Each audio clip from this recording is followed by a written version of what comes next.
দীর্ঘ ১৭ বছর পর আগামী মঙ্গলবার লন্ডন থেকে দেশে ফিরছেন ডক্টর জুবাইদা রহমান। শাশুড়ি বিএনপি চেয়ারপারসন খালেদা জিয়ার সঙ্গে ঢাকায় পা রাখবেন তিনি। এত বছরের ব্যবধানে দলের ভারপ্রাপ্ত চেয়ারম্যান তারেক রহমানের সহধর্মিণীর দেশে ফেরাকে কেন্দ্র করে সারা দেশের নেতাকর্মীরা যেমন উজ্জীবিত উৎফুল্ল, তেমনি আবেগাপ্লুত।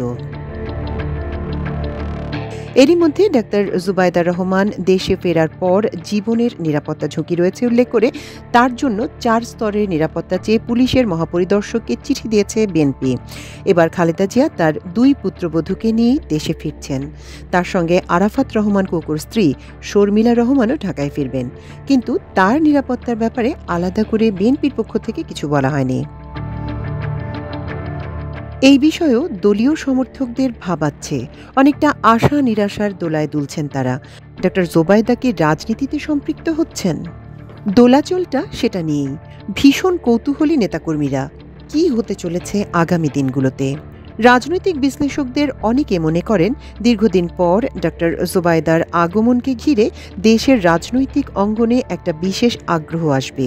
তিনি রাজনীতিতে অংশগ্রহণ করলে তা অবশ্যই রাজনীতিতে ভিন্ন মাত্রা তৈরি করবে।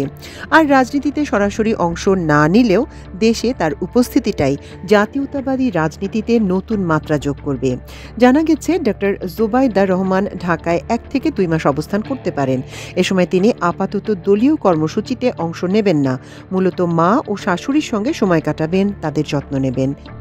এরই মধ্যে তার বাবার ধানমন্ডির বাসভবন ধোয়া মোছার কাজ চলছে। বিএনপি চেয়ারপারসনের উপদেষ্টা কাউন্সিলের সদস্য সৈয়দ মোয়াজ্জেম হোসেন আলাল বলেন, ডক্টর জুবাইদা কোনো অপরাধ না করেও শুধু ফ্যাসিবাদের আক্রোশের শিকার হয়ে এতদিন দেশে ফিরতে পারেননি। তিনি বলেন, জুবাইদা রহমান রাজনীতিতে আসবেন কিনা সেটা সম্পূর্ণভাবে তার ব্যক্তিগত কিংবা পারিবারিক সিদ্ধান্তের ব্যাপার। যদি তিনি আসেন তাহলে জাতীয়তাবাদী আদর্শে বিশ্বাসী মানুষ দারুণ খুশি হবে। 1-11 সরকারের সময় ২০০৮ সালের সেপ্টেম্বরে শিক্ষাছুটি নিয়ে স্বামী তারেক রহমানের চিকিৎসার জন্য মেয়ে জাইমা রহমানকে নিয়ে লন্ডনে যান জুবাইদা রহমান। এরপর একে একে ১৭টি বছর কেটে গেলেও দেশে ফিরতে পারেননি তিনি। বিএনপির নেতাকর্মীরা বলছেন, রাজনৈতিক চক্রান্তের কারণে জুবাইদা রহমান এতদিন দেশে ফিরতে পারেননি। তারেক রহমানের বিরুদ্ধে যেমন 1-11 ও আওয়ামী সরকারের চক্রান্ত ছিল, মামলা ছিল, তার সহধর্মিণীও এর বাইরে ছিলেন না।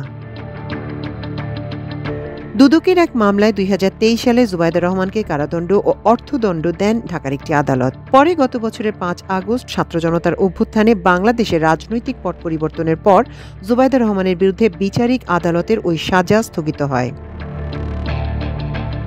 জুবাইদা রহমানের জন্ম বাংলাদেশের সিলেট জেলায়। তিনি প্রয়াত রিয়ার অ্যাডমিরাল মাহবুব আলীর মেয়ে। মাহবুব আলী সাবেক রাষ্ট্রপতি শহীদ জিয়াউর রহমানের শাসনামলে বাংলাদেশের নৌবাহিনীর প্রধান ছিলেন। হুসেইন মোহাম্মদ এরশাদের সরকারের সময়ও তিনি যোগাযোগ ও কৃষি মন্ত্রীর দায়িত্ব পালন করেন। বাংলাদেশের স্বাধীনতা যুদ্ধের সর্বাধিনায়ক জেনারেল এম.এ.জি. ওসমানী জুবাইদা রহমানের চাচা। জুবাইদা রহমান ঢাকা মেডিকেল কলেজ থেকে এমবিবিএস পাশ করেন। পরে লন্ডনের ইম্পেরিয়াল কলেজ থেকে মেডিসিনে এমএসসি করেন। ১৯৯৫ সালে বিসিএস স্বাস্থ্য ক্যাডারে প্রথম হয়েছিলেন জুবাইদা রহমান। জিয়া পরিবারের পুত্রবধূ হলেও জুবাইদা চিকিৎসা পেশায় ব্যস্ত জীবন কাটিয়েছেন। রাজনীতিতে না জড়ালেও তারেক রহমান সহ অন্যদের সঙ্গে দুর্নীতি মামলার শিকার হন তিনি। এক পর্যায়ে অসুস্থ স্বামীর পাশে থাকতে লন্ডনে চলে যান। এরপর ২০১৪ সালে কর্মস্থলে না থাকার অভিযোগে শেখ হাসিনার সরকার তাকে চাকরিচ্যুত করে।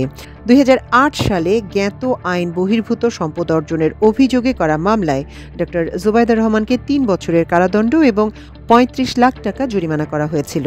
৫ আগস্ট শেখ হাসিনা সরকারের পতনের পর বিচারিক আদালত সেই সাজা স্থগিত হয়েছে। জুবাইদা রহমান রাজনীতি সচেতন থাকলেও এখনো সরাসরি রাজনীতির সঙ্গে সম্পৃক্ত নন, তবে স্বামী তারেক রহমানের পেছনে সহায়ক শক্তি হিসেবে কাজ করে গেছেন। এর বাইরে বিভিন্ন সময় বাবা মাহবুব আলীর মৃত্যুবার্ষিকী এবং জিয়াউর রহমান ফাউন্ডেশনের প্রোগ্রাম সহ ২-১টি সামাজিক প্রোগ্রামে তাকে দেখা গেছে। তিনি জিয়াউর রহমান ফাউন্ডেশনের ওভারসিজ কমিটির প্রধান উপদেষ্টা হিসেবে কাজ করছেন। জানতে চাইলে ঢাকা বিশ্ববিদ্যালয়ের রাষ্ট্রবিজ্ঞান বিভাগের অধ্যাপক কাজী মোহাম্মদ মাহবুবুর রহমান বলেন, ম্যাডামকে সঙ্গ দেওয়ার জন্যই মূলত ডক্টর জুবাইদা রহমান এখন দেশে আসছেন। যেহেতু ম্যাডাম লন্ডন থেকে দীর্ঘ অসুস্থতার চিকিৎসা নিয়ে দেশে আসছেন, তার সেই অসুস্থতা যেন আবার ফিরে না আসে, তিনি যেন সুস্থ থাকতে পারেন, সেই বিষয়টি বিবেচনায় শাশুড়িকে যত্ন নেয়ার ব্যাপারটা এখন গুরুত্বপূর্ণ। এটা হয়তো তাদের প্রাইমারি কনসার্ন। তিনি বলেন, পেছনে একটা রাজনৈতিক চিন্তা চেতনা থাকলেও থাকতে পারে। যেহেতু তিনি বিএনপির ভারপ্রাপ্ত চেয়ারম্যানের সহধর্মিণী এবং দীর্ঘদিন পর দেশে আসছেন, সেক্ষেত্রে তার আগমনকে ঘিরে দেশের রাজনৈতিক অঙ্গনে একটা প্রাণচাঞ্চল্য আসবে। তিনি বলেন, ডক্টর জুবাইদা রাজনীতিতে সরাসরি অংশগ্রহণ না করলেও দেশে তার উপস্থিতিটাই জাতীয়তাবাদী রাজনীতিতে একটা নতুন মাত্রা দেবে। মাল্টিমিডিয়া ডেস্ক, আমার দেশ।